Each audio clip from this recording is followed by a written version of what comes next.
ঘড়িতে তখন বাজে বিকাল 4:30। আমরা সবাই মিলে রেডি হয়ে বেরিয়ে পড়লাম মায়াপুরের আশপাশটা একটু ঘুরে দেখার জন্য।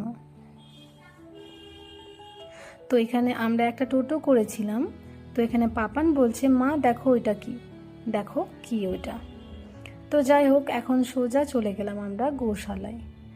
তো তোমাদেরকে দেখাবো এখানে কত রকমের গরু। দেখো এখানে প্রচুর গরু ছিল, কত রকমেরই গরু। এমন শিংওয়ালা গরু মনে হয় প্রথমবারই দেখলাম।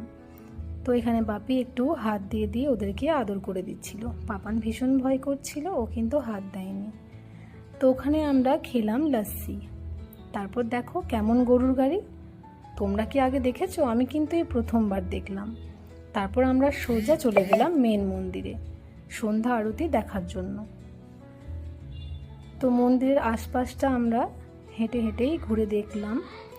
তারপরে এখানে একটা ফোয়ারা ছিল, যেটা খুব মন দিয়ে পাপান দেখছিল।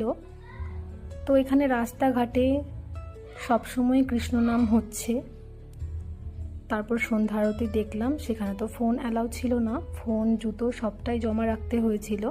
তারপরে 8:30 নাগাদ আমরা ডিনার করলাম, ডাল রুটি পনির বাটার মশলা গোবিন্দাস রেস্টুরেন্টে।